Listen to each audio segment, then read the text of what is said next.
अस्सलाम स्टूडेंट्स, कैसे हैं आप सब। उम्मीद है आपने 6 तक क्वेश्चंस कर लिए होंगे। आज हम क्वेश्चन नंबर 7 और 8 को डिस्कस करेंगे कि क्वेश्चन नंबर 7 और 8 कैसे लिखना है हमने। आपका क्वेश्चन नंबर 7 है, how did you try to solve the problem. अब इस क्वेश्चन में आपने प्रोसेस लिखना है, स्टेप वाइज प्रोसेस। कैसे?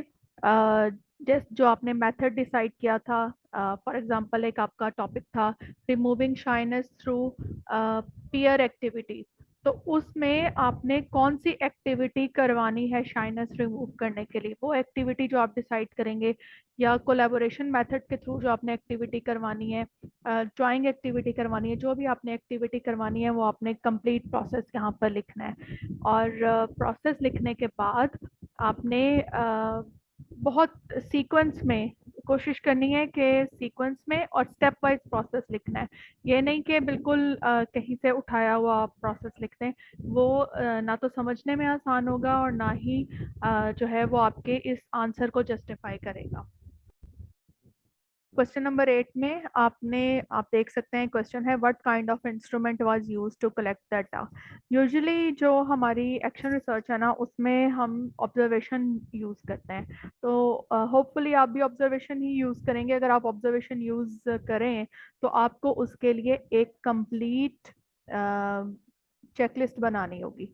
यहाँ पर लिखा है ना कि what kind of instrument was used. आप अगर ऑब्जर्वेशन यूज कर रहे हैं तो आप ऑब्जर्वेशन को लिखेंगे कि observation was used for data collection, और ऑब्जर्वेशन के बाद आप बताएंगे कि how the instrument was developed.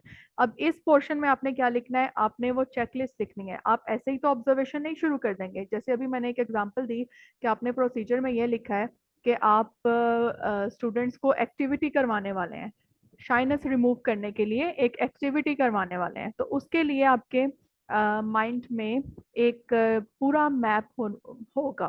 उससे रिलेटेड आप एक चेकलिस्ट जो है वो बनाएंगे, और चेकलिस्ट बनाकर आप उससे उसके मुताबिक ऑब्जर्वेशन करेंगे। ऑब्जर्वेशन आपको 2 to 3 टाइम्स जरूर इस प्रोसेस को रिपीट करना चाहिए। एक्टिविटी आप एक दफा में नहीं करवा लेंगे, आपको 2-3 दफा जो है वो एक्टिविटी करवानी पड़ेगी। ये एक सैंपल है आपके सामने। फॉर एग्जाम्पल आपका टॉपिक है रिमूविंग शाइनेस या reducing shyness through positive feedback. ये फर्ज करेंगे कि ये आपका टॉपिक है, तो यहाँ पर डेफिनेटली आप ऑब्जर्वेशन की चेकलिस्ट बनाएंगे। Student was afraid of making mistakes. आप ऑब्जर्व करें बच्चे को, इसको चेक और अनचेक करेंगे।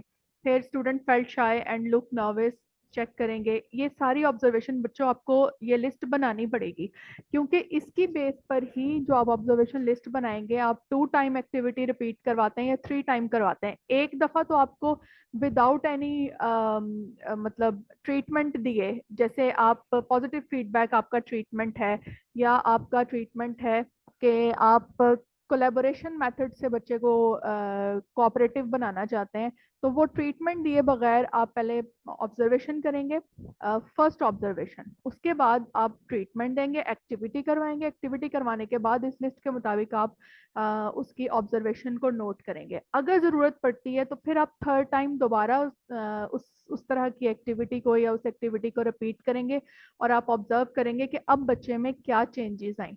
डेट वाइज आपने ये लिस्ट जो है वो आपने प्रिपेयर करनी है। आप जहन में रखिएगा कि जो नेक्स्ट क्वेश्चन है, जिसमें आपने मैं भी आपको दिखाती हूँ कि जो आपका नेक्स्ट क्वेश्चन है, उस नेक्स्ट क्वेश्चन में जो फाइंडिंग्स आपने लिखनी है वो इन्हीं लिस्ट की बेस पर लिखनी है। अगर आप इंटरव्यू कंडक्ट करवाते हैं, जैसे किसी बच्चे का टॉपिक है कि जिसमें उसने काउंसलिंग के थ्रू बच्चे की जो नार्सिसिज्म है वो उसको रिमूव करना है, तो उसमें भी आपको इंटरव्यू शेड्यूल बनाना पड़ेगा। उसमें आपको ऐसे क्वेश्चंस लिखने पड़ेंगे लिस्ट बना के, जिनके जो आपने बच्चे से इंटरव्यू के दौरान पूछने हैं। ठीक है, वो आपने यहाँ पर ये चीजें मेंशन करनी है।